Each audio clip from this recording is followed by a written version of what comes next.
저는 세상에 많은 언어들이 있지만은 저는 감사보다도 아름다운 언어는 없다고 생각을 합니다. 오늘이 맥주 감사 주일입니다. 예배드리는 이 시간에 하나님께서 저와 여러분들의 마음을 만져주셔서 하나님을 향한 감사의 마음이 충만하기를 주님의 이름으로 축원을 드립니다. 어느 목사님이 이런 아름다운 표현을 하셨습니다. 하나님의 주소는 두 가지가 있다는 거예요. 첫 번째 주소는 하늘나라고 두 번째 주소는 감사하는 사람의 마음이다. 이렇게 표현을 했습니다. 하나님은 하늘에만 계신 것이 아니고 진짜 하나님이 계신 곳은 감사하는 사람의 마음이다라는 이 말은 저는 참 의미가 있다고 생각을 합니다. 그러면 어떤 결론이 나옵니까? 감사가 메말랐든지 감사하지 않는 사람은 하나님이 계시지 않는 삭막한 삶을 산다는 것이지요. 이런 맥락에서 우리 주변을 이렇게 살펴보면 탄식이 나올 때가 참 많이 있습니다. 점점 감사가 마음에서 사라지고 있기 때문에 그렇습니다. 옛날에는 감사라는 말을 참 많이 들었습니다. 감사해서 눈물이 걸성걸성거려질 때가 너무나도 많았습니다. 감사합니다라는 말을 자주 들었습니다. 그런데 여러분, 오늘날 지금은 어떻습니까? 감사를 찾아보기가 너무나 어렵습니다. 모든 것을 다 당연시합니다. 모든 것을 당연시하니까 감사가 되지 않는 것입니다. 우리 부모들이 자식을 낳아서 얼마나 애지중지 그렇게 키웁니까? 그런데 이 자식들이 나중에 커서 머리가 크고 제 길로 가고 나면은 부모를 생각하는 자식을 찾아보기가 너무나도 어렵습니다. 부모에게 제대로 감사를 표현하는 자녀를 찾아보기가 어려워졌습니다. 옛날에 물을 돈으로 사 먹는다, 그 말을 제가 들었거든요. 어린 반푼어치도 없다, 그렇게 생각을 했습니다.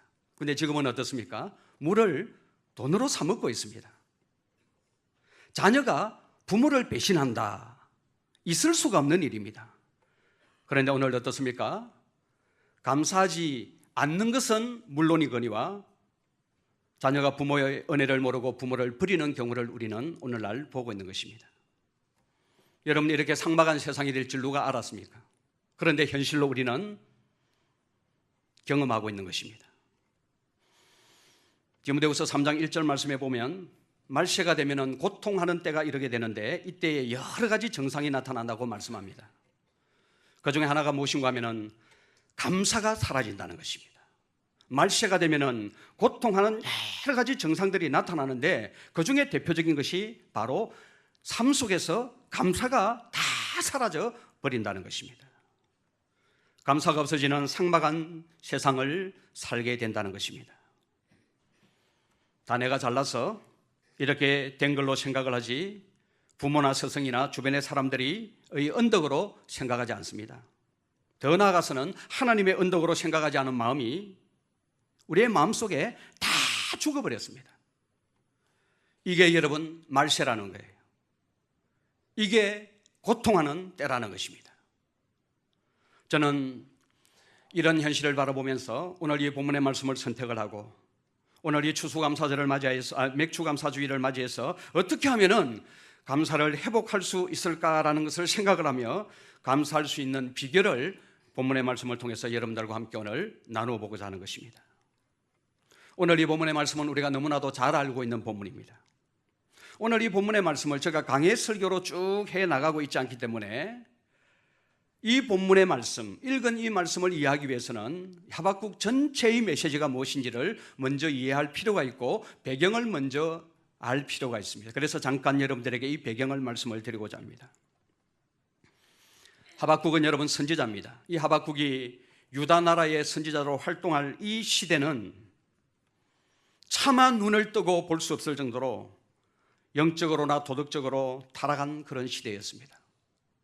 하나님의 말씀인 율법은 무시되고 정의는 다 무너지고 불의와 거짓이 난무하는 그런 시대가 바로 하박국 선지자가 유다 나라에서 선지자로 활동한 그 시대였다는 것입니다. 이런 유다에 대해서 하나님께서 심판을 선언하십니다. 그것도 이방 나라 바벨론을 들어서 이 유다 나라를 심판하시겠다고 선언을 하십니다.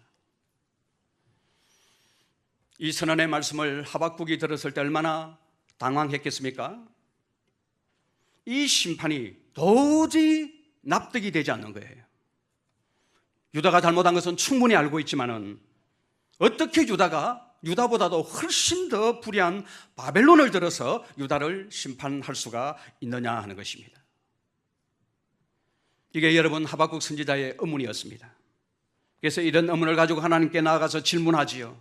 하나님, 우리가 불의하고 우리가 하나님의 말씀을 무시하고 우리가 잘못 살아간 것은 분명하지만은 그러나 어떻게 하나님의 백성, 하나님의 나라를 우리보다 더 불의한 바벨론을 들어서 우리를 심판할 수가 있단 말입니까? 라고 끊임없이 질문하는 내용이 바로 하박국 1장과 2장에 연거푸 나타나는 것을 보게 됩니다.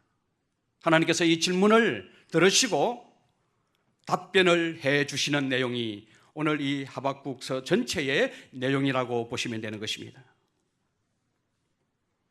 하나님은 하박국 선지자의 말을 또 고민을 다 들으시고 말씀을 해 주십니다.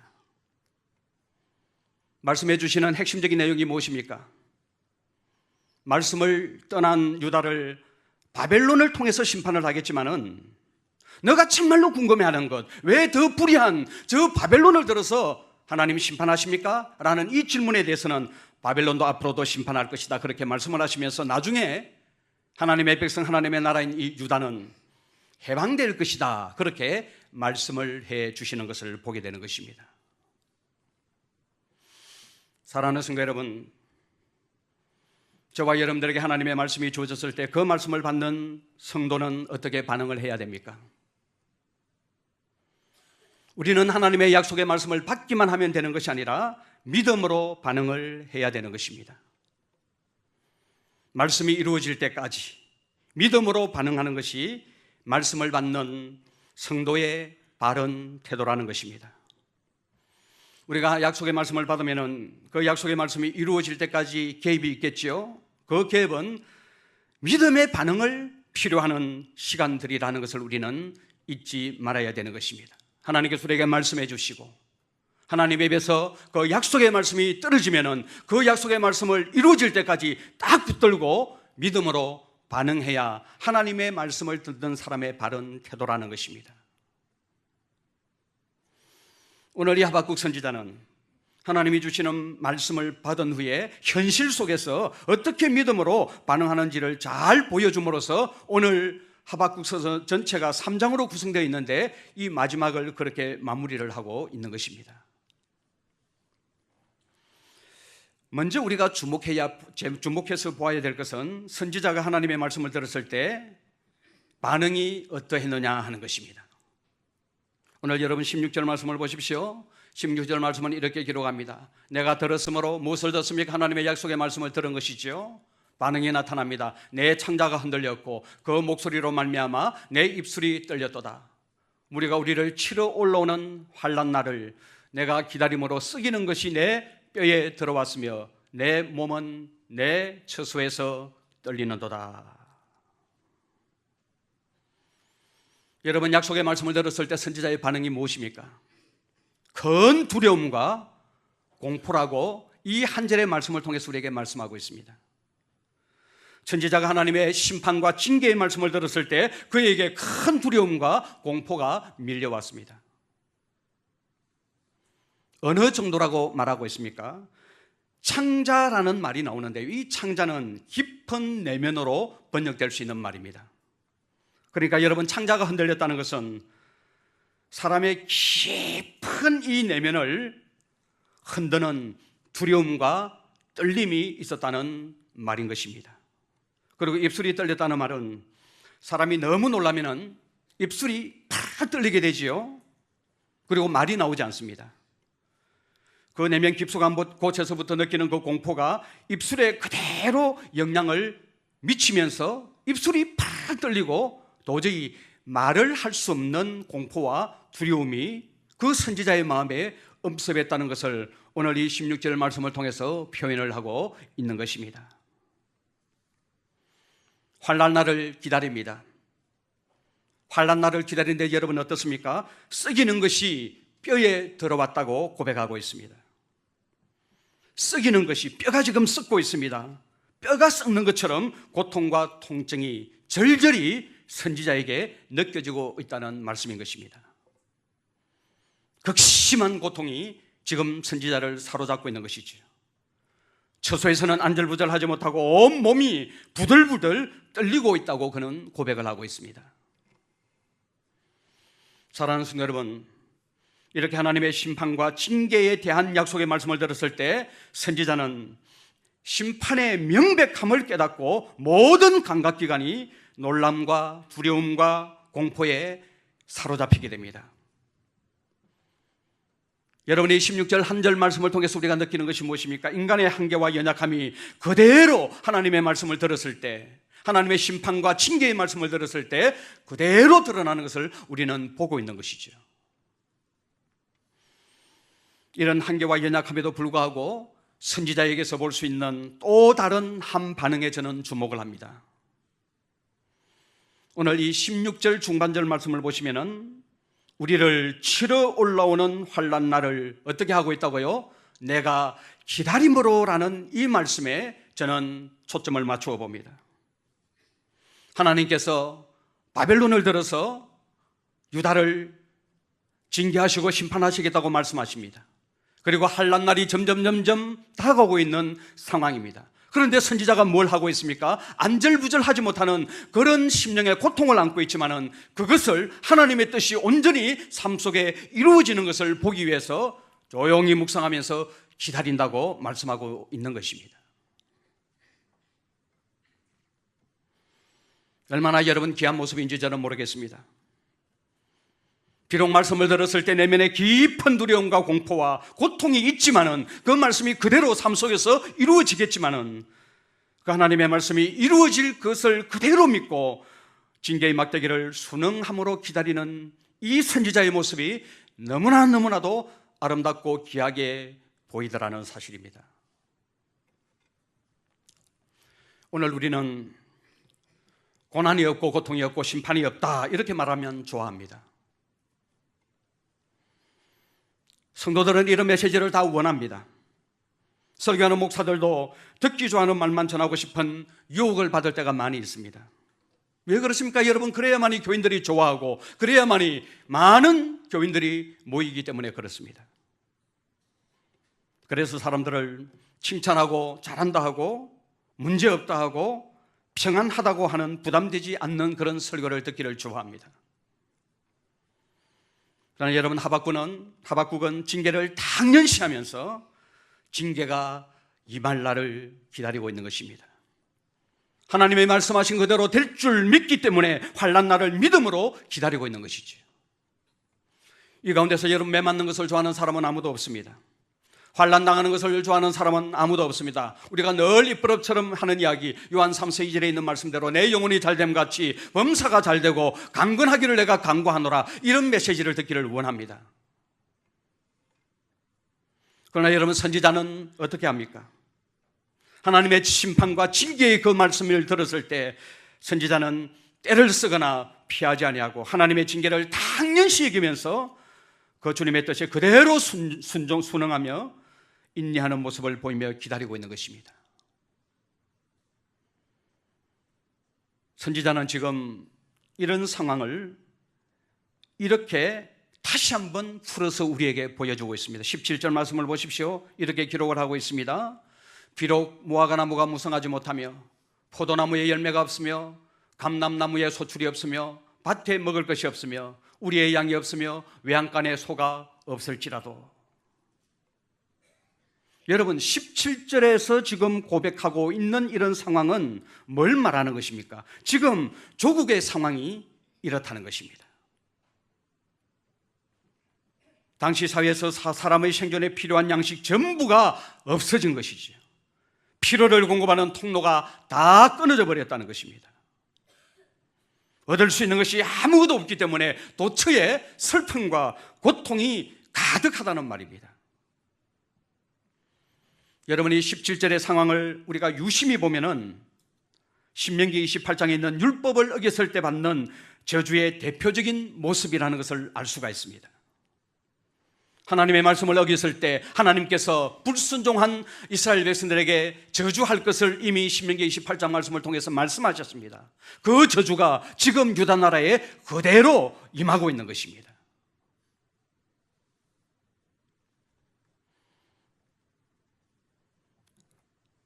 사람은 삶의 자리에서 피로가 공급되고 고통과 어려움이 없으면 즐거워하고 기뻐할 수 있습니다. 여러분 그렇죠? 여러분들이 지난 한 주간을 살아낸다고 할 때 피로가 다 공급이 되고 내 삶이 너무나도 편안하고 내가 생각했던 대로 모든 것이 잘 이루어갔다면 거기에는 기뻐할 수가 있습니다. 그런데 지금 하박국 선지자가 직면하고 있는 이 조국의 상황은 이런 모든 것들이 다 배제된 그런 상황입니다. 기뻐할 수 있는 상황이 도무지 아닙니다. 그런데 여러분 놀라운 것이 무엇입니까? 하나님께로부터 징벌을 받아서 고통과 아픔을 경험하는 바로 그 자리에서 선지자가 뭐라고 하나님 앞에 고백을 하고 있습니까? 18절 말씀을 보시면 이렇게 기록합니다. 나는 여호와로 말미암아 즐거워하며 나의 구원의 하나님으로 말미암아 기뻐하리로다. 이런 고백을 드리고 있는 것입니다. 모든 것이 다 공백 상태입니다. 모든 것이 다 진공 상태입니다. 모든 것이 다 텅 비었습니다. 온갖 실과를 맺는 그 유실수에는 열매를 찾아볼 수가 없고 밭에서는 거두드릴 것이 아무것도 없고 우리에는 양이 없고 외양간에는 소가 없는 텅 빈 그런 상황 속에서 선지자는 뭐라고 고백하고 있습니까? 나는 즐거워하고 나는 기뻐한다. 그렇게 고백을 하고 있는 것입니다. 여러분 이 말씀을 원문으로 보면 원문은 이렇게 시작을 합니다. 나는 앞에 접속사 하나가 들어가요. 그러나 나는이라고 그렇게 되어 있습니다. 그러나 나는 믿음의 정수와도 같은 단어입니다. 그러나라는 단어는 영어로 but입니다. 그리고 또 다른 접속사 하나 있죠. yet이라는 단어도 역시 그러나라는 의미를 가지고 있습니다. 영어 성경으로 보면은 but이 아니라 yes로 되어 있어요. yet I 이렇게 나오게 됩니다. 여러분 이 두 단어는 교차적으로 사용을 할 수 있는 단어지만은 yet을 썼을 때는 그럼에도 불구하고라는 의미가 굉장히 강해요. but보다도 훨씬 강한 반전을 말할 때 but이라는 접속사를 쓰지 아니하고 yet이라는 접속사를 쓰는 것입니다. 모든 영어 성경이 그렇게 되어 있습니다. but이라는 단어를 쓰지 않습니다. yet I, 그러나 나는 이런 상황임에도 불구하고 그러나 나는 놀라운 반전을 가지면서 그러나 나는 즐거워하고 기뻐한다. 그렇게 말씀을 하고 있는 것입니다. 여러분 성도의 삶에는 뭐가 있어야 합니까? 그러나 나는이 꼭 있어야 합니다. 지금 내가 처한 형편이 어떠하든지 간에 그러나 나는이 나와야 합니다. 세상을 사는 대부분의 사람들은 나도라고 그렇게 말하지요. 모든 나무의 열매가 멈추고 밭에서는 먹을 것을 도무지 찾아볼 수 없고 우리에는 양이 없고 외양간에는 소가 없는 그런 척박한 순간조차도 진정으로 하나님을 인정하고 하나님을 믿는 하나님의 백성들은 그러나 나가 나와야만이 이게 바로 믿음의 정수가 된다는 것입니다. 그러나 나는 다음에 어떤 반응이 나옵니까? 나는 여호와로 말미암아 즐거워하며 나는 나의 구원의 하나님으로 말미암아 기뻐하리로다. 이렇게 고백을 합니다. 이런 자리에서도 여러분 뭐가 있습니까? 즐거움이 있고 이런 자리에서도 이런 척박한 상황 속에서도 기쁨이 있다고 고백을 하고 있는 것입니다. 모든 기쁨의 근원이 다 끊어진 자리에서도 그러나 나는 기쁨이 있어야 되고 그러나 나는 즐거움이 있어야 된다는 것입니다. 여러분은 어떤 자리입니까? 여러분이 오늘 본문에서 본 것처럼 뼈에 썩이는 것이 들어오고 공포가 밀려오는 그런 자리, 얼마나 두려웠는지 육신의 연약함이 다 노출되고 있는 그러한 자리에서 진정 우리가 하나님의 백성이고 하나님을 정말로 믿고 산다면 뭐가 나와야 된다고 말씀하고 있습니까? 옛 아이가 나와야 합니다. 그러나 나는이 나와야 그 사람이 진짜 하나님의 백성이고 진짜 하나님을 믿는 사람이라고 말씀을 하고 있는 것입니다. 세상 사람들이 울 때 나도 울고, 세상 사람들이 고통할 때 나도 고통하고, 세상 사람들이 아파할 때 나도 동일하게 절망의 마음을 가지면서 고통하면서 나도 그렇다고 말하는 것이 아니라, 이런 상황 속에서도, 절망의 순간 속에서도, 모든 것이 다 바닥이 난 그 순간 속에서도 우리는 뭐라고 고백을 해야 된다고요? 그러나 나는이라고 고백할 줄 아는 그 사람이 바로 신앙의 정수고, 진정한 하나님을 믿고 하나님을 의지하고 하나님을 인정하는 사람이라고 오늘 성경은 우리에게 말씀해 주고 있는 것입니다. 저는 이 말씀을 개인적으로 묵상하면서 기독교만큼 인간미가 물씬 풍기는 종교는 없다고 생각을 합니다. 오늘 본문 말씀을 보시면 여러분, 인간의 연약함을 다 노출시켰잖아요. 비록 그가 하나님을 인정하고 하나님의 말씀을 대언하는 하박국 선지자라 할지라도 자신의 연약함이 다 드러났지 않습니까? 창자가 떨리고 말이에요. 그 지에서 안절부절하지 못하고 내면 깊은 곳에서 공포와 두려움을 느끼고 있지 않습니까? 다 노출시켰습니다. 그런 인간적인 연약함이 다 노출된 그 자리에서도 믿음으로 말미암은 감격과 기쁨이 있는 것이 저는 교회고 성도라고 생각을 합니다. 그러나 나는이라고 말할 수 있는 종교는 저는 기독교밖에 없다고 생각을 합니다. 업을 열면서 예배를 드리면 그 예배를 무슨 예배라고 하죠? 개업 감사 예배다, 그렇게 말을 합니다. 하나님께서 업을 열어주셨으니까, 그 일을 행하신 분이시니 하나님이시니까 개업 감사 예배로 영광을 돌립니다. 그런데 업을 이제 다 닫아야 되는 상황 속에서 여러분, 폐업 감사 예배를 드리는 분을 보셨습니까? 아마 이 자리에 계신 분들 가운데서 폐업 감사 예배를 드린 분도 없을 것이고 드린 것을 본 적도 없을 것입니다. 저는 폐업 감사 예배를 드리는 경우를 부교육자 시대 때 보았습니다. 6개월 열심히 영업을 했는데 너무 경기가 좋지 않아서 결국은 하던 일을 접어야 되는 그런 상황이 왔습니다. 교회 광고가 되고 문을 닫아야 될 상황인데 폐업 감사 예배를 드린다는 거예요. 마음이 참지 않았습니다. 그리고 예배를 드리는 그 순간에 감격의 눈물을 흘리면서 6개월 동안 함께 하신 하나님을 찬양하고, 그리고 그 예배에 참석하신 성도님들을 참 좋은 식당으로 모시고 가서 마음 담긴 그런 섬김의 모습을 하는 것을 저는 보았습니다. 이게 성도라는 것입니다. 우리 망했으니, 우리 이제 문 닫아야 되니, 나도가 아니라 그러나 나는 하나님을 인정하고 하나님께 감사하고 또 이 예배에 참석하신 분들을 지극정성으로 섬기는 이런 태도가 바로 믿음이 있는 사람의 태도죠. 하나님을 인정하는 사람의 태도죠. 그런 사람을 통해서 하나님은 영광을 받으시는 것이죠. 내가 원하고 내가 바라는 그곳에 내가 합격하지 못한다 할지라도, 성진에 누락되었다 할지라도, 내가 믿음의 경주를 하고 그 자리에서 탈락이 되었다 하더라도, 그러나 나는 옛 아이로 나아가야 그 사람이 바로 진정한 믿음의 사람이고 하나님을 인정하는 사람이고 하나님을 신실하게 믿고 따르는 사람이라고 볼 수가 있다는 것입니다. 오늘 여러분, 하박국이 지금 그렇게 하고 있는 것입니다. 창자가 떨리고 내면 깊은 곳에서 공포와 두려움이 그를 휘몰아친다 할지라도 뭐라고 말하고 있습니까? 나는 하나님으로 말미암아, 구원의 그 하나님으로 말미암아 기뻐하고 즐거워한다, 그렇게 고백을 하고 있는 것입니다. 여러분, 이런 다름의 삶이 여러분들의 삶의 현장에서 경험되고 나타나기를 주님의 이름으로 축원을 드립니다. 여러분, 오늘 이 본문의 말씀을 보십시오. 손에 잡히는 것이 아무것도 없습니다. 누릴 수 있는 것이 아무것도 없습니다. 고통과 공포밖에 없는 그 순간 속에서도 큰 기쁨이 성도의 심령 속에 임할 수 있다는 것이 오늘 성경이 우리에게 말하고 싶어하는 메시지라는 것입니다. 다른 사람이 어려움을 당해서 다 울고 다 좌절하고 다 낙심하는 그곳에조차도 하나님을 인정하면서 하나님을 믿는 그 믿음 때문에 찬양할 수 있고 기뻐할 수 있고 즐거워할 수 있는 것이 바로 교회요 성도라고 오늘 성경은 우리에게 말씀해 주고 있는 것입니다. 여러분이 이렇게 할 수 있는 비결이 무엇입니까? 나는 여호와로 말미암아 즐거워하며 나는 구원의 하나님으로 말미암아 기뻐하리로다. 여러분, 이 땅에서 고난당하고 실패하고 인간의 한계와 어려움을 경험할 때 누리는 것이 뭔 줄 아십니까? 그때 바로 진정한 소망이 무엇인지를 알게 됩니다. 편안할 때는 모릅니다. 무엇이 좋고 무엇이 나쁜지를 몰라요.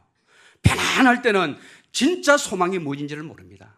그러나 여러분, 고난당했습니다. 실패했습니다. 인간의 한계와 어려움을 경험했습니다. 이제 막다른 골목에까지 들어섰습니다. 그때 비로소 우리 눈에 들어오는 것이 무엇인가, 진짜 소망이 무엇인가를 알게 된다는 것입니다. 인간의 한계를 경험한 이 하박국이 이런 상황 속에서 뭐라고 고백하고 있다고요? 나는 여호와로 말미암아 즐거워하며 나는 구원의 하나님으로 말미암아 기뻐하리로다고 고백을 하고 있습니다. 다윗이 왕이 되기 전에 13년 세월 동안 사울에게 쫓겨다녀야 했습니다. 1개월이 아니고 3개월이 아니고 자그마치 여러분 13개월 동안 도망자가 되어야 했습니다. 쫓겨다니면서 그 마음속에 억울함이 있지 않겠습니까? 자주 섞인 하나님을 향한 원망이 있지 않겠습니까? 그럼에도 불구하고 그런 믿음의 중심을 딱 가지고 13년 동안 도망자 신세를 면하지 못합니다. 여러분, 그 세월 동안 배웠던 것이 무엇일까요? 바닥을 보는 것입니다. 내가 별게 아니구나. 내 연약함을 보는 것입니다. 인생의 바닥을 보는 것입니다. 이런 바닥을 보아야 하나님을 보게 되고 하나님을 의지하게 되고 하나님만을 붙들게 되는 것입니다. 시편 57편이 바로 이러한 상황들을 배경으로 해서 지은 시 아니겠습니까? 그는 아들람 동굴로 피했습니다. 그 아들람 동굴에서 그가 발견한 것은 무엇인가 하면은 그가 평소에 알고 있는 그 하나님이 선명하게 보여지는 것이에요. 거기서 그가 붙드는 것이 무엇인가 하면은 오직 나의 삶에 하나님만이 소망이 되신다는 것을 고백합니다. 그리고 즐거워하고 기뻐하지요. 시편 57편 9절과 10절 말씀을 보시면 이렇게 기록을 하고 있습니다. 주여, 내가 만민 중에서 주께 감사하오며 문나라 중에서 주를 찬송하리이다. 하나님이여, 주는 하늘 위에 높이 들리시며 주의 영광은 온 세계 위에 높아지기를 원하나이다. 언제 이런 노래를 부르고 있습니까? 모든 것이 자기가 생각한 대로 잘 될 때가 아니라 고통과 아픔과 기가 막힌 그 깊은 웅덩이 속에서 인간의 한계를 처절하게 느끼면서 바닥을 보았을 때 하나님이 보이게 되는 것이고, 그 하나님이 나에게 유일한 소망이라는 것을 알고 이런 기가 막히는 고백을 남기고 있는 것입니다. 사랑하는 여러분, 기억하십시오. 우리의 기대와 소망이 다 끊어진 바로 그 순간이 진짜 우리의 힘과 소망이 어디에 있는지를 보게 되는 순간입니다. 하나님 한 분만이 우리의 재산이시며 소유시며 기쁨이며 전부가 된다는 사실을 그 고난의 때에, 고통의 때에, 그 아둘람 동굴에서 아무도 의지할 수 없는 그런 상황 속에서 주님을 만나게 되고, 그 주님은 바로 나의 삶의 원천이 되며 나의 유일한 소망이 됨을 고백할 수가 있다는 사실입니다. 지금 이 자리에 이런저런 문제로 고통하며 신음하며 앉아 계신 분이 분명히 있을 것입니다. 엘리야가 여러분 경험한 것처럼 시내가 말랐습니다. 주님의 말씀을 의지해서 주님의 말씀을 믿고 여러분 광야로 도망가지 않습니까? 그리고 하나님이 정하신 그 지점에 이르렀는데 시내가 다 말라버렸습니다. 하나님이 의심됩니다. 그러한 상황 속에서도 하나님을 인정하고 하나님께 소망을 두고 나아갔더니 까마귀가 떡을 가지고 오는 거예요. 까마귀가 떡을 물고 오는 거예요. 하나님의 역사 아니겠습니까? 그리고 하나님께서 비를 내려서 시내를 풍성하게 만들어 주십니다. 그렇기 때문에 여러분, 시내가 말라버린 그 순간이 망하는 순간이 아니라 그 시내의 마름은 곧 하나님과의 만남의 기회가 되는 것이고, 그 하나님과의 만남은 바로 하나님만이 우리의 유일한 소망이요 우리의 유일한 삶의 기반이 되는 것을 배우게 된다는 사실입니다. 오늘 여러분들의 기쁨의 원천이 무엇입니까? 소득이 늘어나고 건강이 좋아지고 자식들이 좋은 대학 가고 만사 형통하기 때문에 여러분들이 정말 기쁩니까? 저는 정말 이런 것들이 여러분들의 삶에 있었으면 좋겠습니다. 소득이 늘어나기를 바라고 다 건강하기를 바라고 여러분들 자녀들이 다 원하는 대학에 들어가고 만사 형통한 삶을 여러분들이 진정으로 누리기를 바랍니다만은 그러나 이런 것이 없어도 하나님 한 분만으로 충분하다면은 여러분들이 바로 오늘의 하박국이 되는 것입니다. 정말 여러분 그렇게 살 수 있겠습니까? 우리의 양이 없습니다. 외양간에 여러분 소가 없습니다. 밭에서 얻어먹을 것이 아무것도 없습니다. 이런 상황 속에서도 여호와 한 분만을 바라보며 의지하며 그분에게 소망을 두고 내가 정말 기뻐하고 내가 정말 감사하고 내가 정말로 즐거워하는 삶을 살 수가 있느냐는 이게 진짜 신앙의 정수라는 것입니다. 우리가 하나님을 바르게 기뻐할 때만 아내도 기쁘고 자식도 기쁘고 성도도 기쁨이 되는 것입니다. 하나님 한 분을 영원토록 즐거워하고 그 한 분이 내 가슴을 완전히 채우고 있을 때만이 모든 것이 다 제자리를 찾게 되지, 그렇지 않으면 제자리를 찾지 못하고 비틀어지고 다 방황하게 됩니다. 그러니까 하나님과의 바른 관계가 너무나도 중요하다는 것입니다. 우리는 기복신앙을 좋아합니다. 이 땅에서 다 잘 되는 것을 좋아합니다. 이것 때문에 교회 다니는 분들도 여럿 있습니다. 기쁨이 자꾸만 다른 데 놓여 있습니다. 건강 좋아지고 원하는 것 다 이루고 재산이 정식되고 하는 일마다 다 잘 되고 그러면 기쁘고, 이런 것이 없으면 기쁨이 없습니다. 기쁨이 자꾸 기독교적이지 않게 나타나는 것을 보게 됩니다. 여호와로 말미암아가 아니라 나의 구원의 하나님으로 말미암아가 아니라 이 세상에서 가지고 싶은 것을 가지고 누리는 것으로 기뻐하리로다. 이것이 지금 우리의 고백이 되고 있다는 사실입니다. 그러나 선지자는 눈에 지금 보이고 있는 것들이 다 절망적인 모습이고 임박한 심판인데도 불구하고 하나님 때문에 기뻐하는 놀라운 고백을 쏟아내고 있는 것입니다. 여러분, 이 선지자의 마음속에 이런 귀한 고백이 터져나오는 이유가 무엇일까요? 저는 하나님에 대한 믿음 때문이라고 믿습니다. 심판하고 징계하실지라도 그 일이 분명하겠지만은, 그리고 장차 이 일을 경험하겠지만은 여전히 그 하나님은 아버지이신 줄 그가 믿고 알기 때문입니다. 상황 때문이 아니라 바로 하나님 자신 때문입니다. 하나님에 대한 신실한 믿음이 감사와 기쁨의 원천이 되고 있는 것입니다. 여러분, 19절에서 하박국은 하나님을 이렇게 표현합니다. 19절 말씀은 이렇게 기록을 하고 있습니다. 주 여호와는 나의 힘이시라. 나의 발을 사슴과 같게 하사 나를 나의 높은 곳으로 다니게 하시리로다. 주 여호와가 나의 힘이시라고 고백을 하고 있습니다. 18절의 고백이 가능한 이유는 주 여호와가 나의 힘이라고 말씀을 하고 있습니다. 여러분 속에 무슨 힘이 있는 것이 아니에요. 제가 오늘 새벽 기도 시간에도 말씀을 나누었지만은 내게 있는 것은 내 것이 아니에요. 다 하나님이 주신 것이고 은사도 하나님으로부터 온 것이에요. 내게 있는 것이 아닙니다. 그렇기 때문에 하나님이 주신 그것에 성령께서 기름을 부어 주실 때만이 내가 하나님께서 맡겨주신 그 사명들을 감당할 수 있는 것입니다. 오늘 선지자는 이런 상황 가운데서 하나님으로 말미암아서 기뻐하고 즐거워한다고 말하면서 오늘 19절에 들어서서는 그 하나님이 어떤 하나님이라고 고백을 하고 있습니까? 그 하나님이 바로 나의 힘이라는 사실입니다. 내게 있는 어떤 내재의 자원이 있기 때문에 내 삶이 지탱되는 것이 아니라 내가 재능이 있고 내가 기능적으로 탁월한 무가 있기 때문에 내 삶이 유지되고 내 삶이 앞을 향하여 발전되어 가는 것이 아니라 바로 여호와 하나님이 나의 힘이시다라고 고백을 하고 있는 것입니다. 우리 경험하면서 살지요.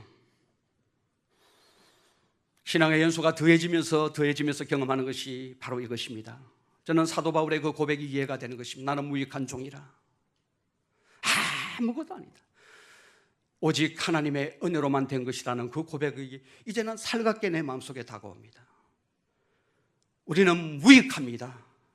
깨어지기 쉬운 질그릇 같은 존재예요.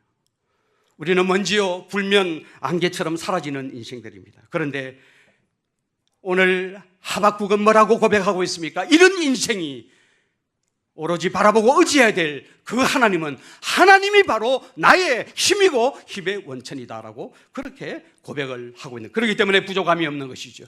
그렇기 때문에 이런 어려운 상황 속에서도, 낙담할 수 있는 상황 속에서도, 동굴 속에서도 하나님을 인정하면서 비파를 깨우고 수금을 깨우고 새벽을 깨우면서 노래하고 뭇 사람들 가운데서 하나님이 높임을 받기를 원한다고 찬양하며 찬송할 수 있는 힘이 생기는 것이죠.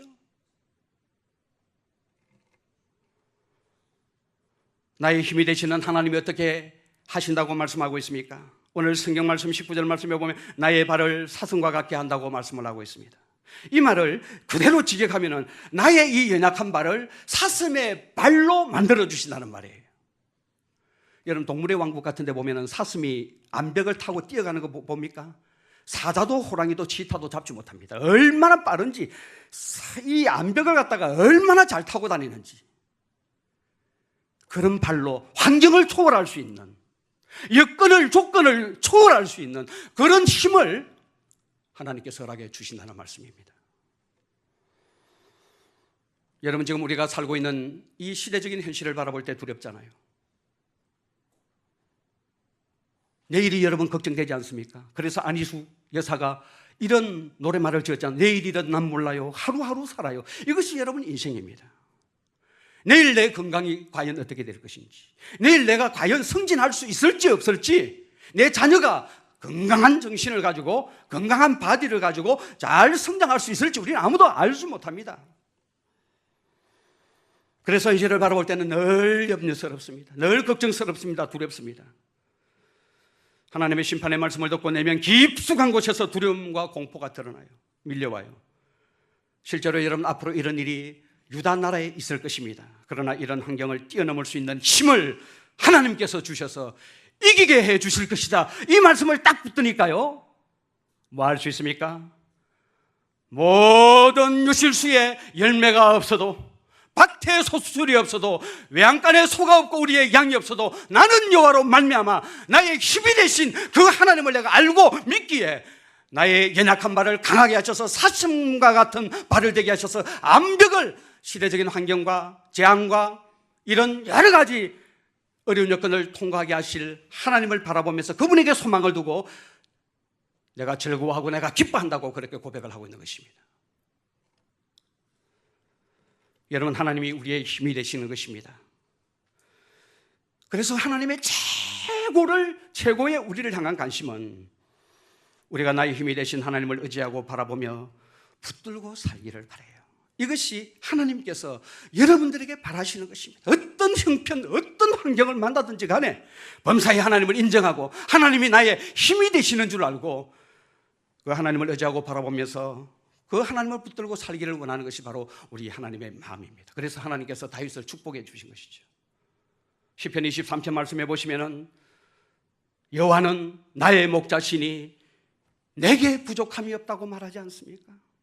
그분이 나의 힘의 원천이 되기 때문에, 그분이 나의 목자이기 때문에 그분과 동행하기만 하면 나는 부족함이 없는 거예요. 주님을 의지하고 주님을 바라보고 주님을 붙들고 살면 모든 공급이 다 그분에게로 오기 때문에 지금은 상황이 어렵고 지금은 좌절스러운 순간이지만은 그러나 나는이 되는 것이죠. 그런 상황에서 노래할 수 있는 것이죠. 그런 상황에서 즐거워할 수 있고 하나님 앞에 감사할 수가 있는 것이죠. 하나님이 나의 힘이라는 사실을 오늘 이 감사주일날 고백하고 믿으시기를 주님의 이름으로 축원을 드립니다. 죄송합니다만은 여러분, 저는 오늘 교회를 의심스러운 눈초리로 바라봅니다. 저는 교회를 목회하는 사람입니다. 저를 보고 교회를 보고 여러분들을 보면서 의구심을 저는 가집니다. 과연 저와 이 교회와 여러분들이 믿음이 있는 것인가?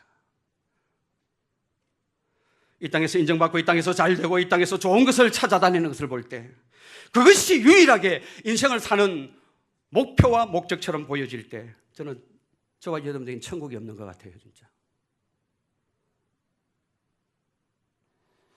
이 땅의 삶이 전부인 것처럼 보여진단 말이에요. 제가 하는 짓을 봐도 그렇고 여러분들이 살아가는 삶의 모습을 봐도 그렇고 천국이 없는 사람들 같아요. 하나님은 우리가 이 땅을 살아가는데 성공을 위한 필요한 도구에 불과한 것처럼 보일 때가 많습니다.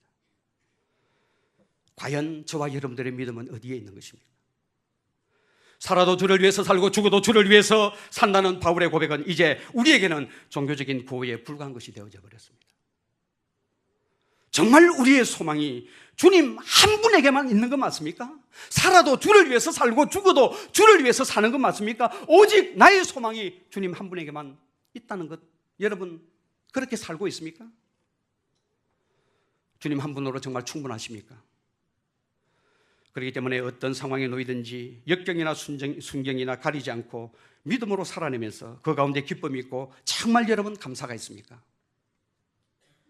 이건 한 달 전만 하더라도 모든 은혜는 본인이 다 받은 것처럼 그렇게 하다가도 조금 어려움이 오면은 환경적으로 제한을 딱 받게 되면은 금방 등을 돌려버리는 우리의 신앙의 모습을 보면서 정말 이거는 믿음이 아니다라는 그런 생각을 가질 때가 많습니다.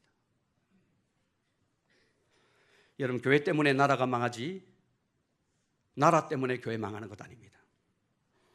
가정도 마찬가지고 교회도 마찬가지입니다. 교회가 망했다면 무엇 때문에 망하겠습니까? 믿음이 없어서 망하는 것입니다. 가정이 어렵다 그러면 다른 것 없어요. 다 믿음 때문입니다. 믿음으로 바르게 사는 것만이 우리의 소망이 되는 줄로 믿습니다.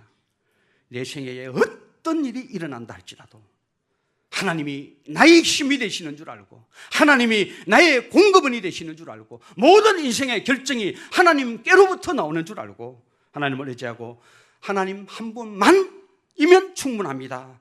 이 마음으로 우리가 살아야 진짜 살아가게 되는 것입니다.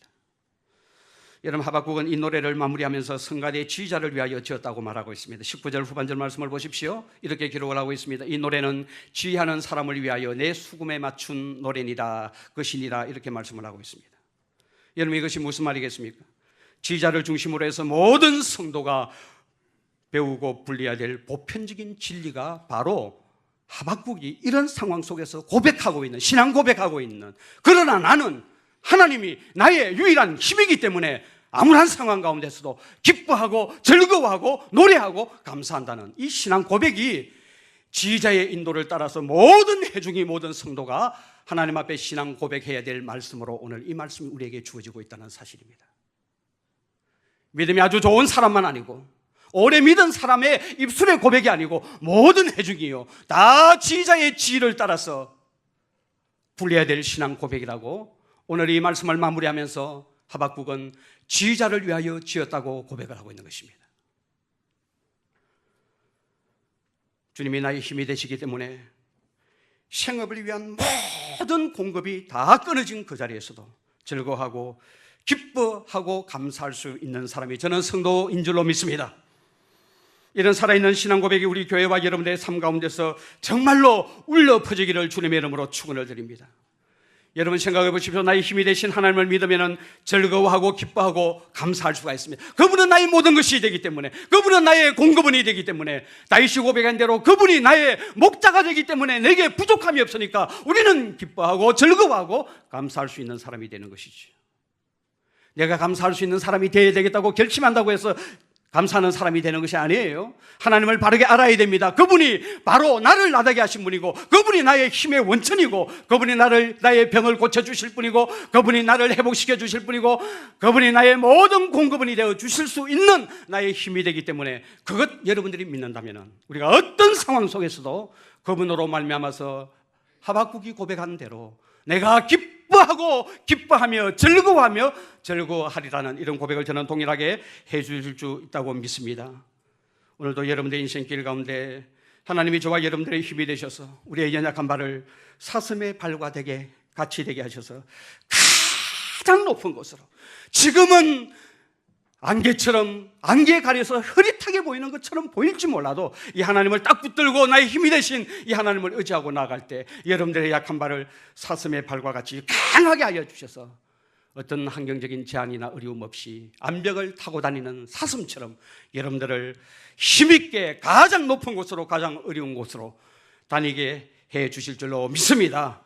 그러니 여러분 고난과 궁핍과 고통 가운데서도 오늘 맥주감사주의를 맞이해서 정말 감사하고 즐거워하고 기뻐하는 이런 신앙의 중심이 회복되어서 일평생 하나님 앞에 감사의 삶으로 살아내는 우리 성도님들 되시기를 주님의 이름으로 축원합니다.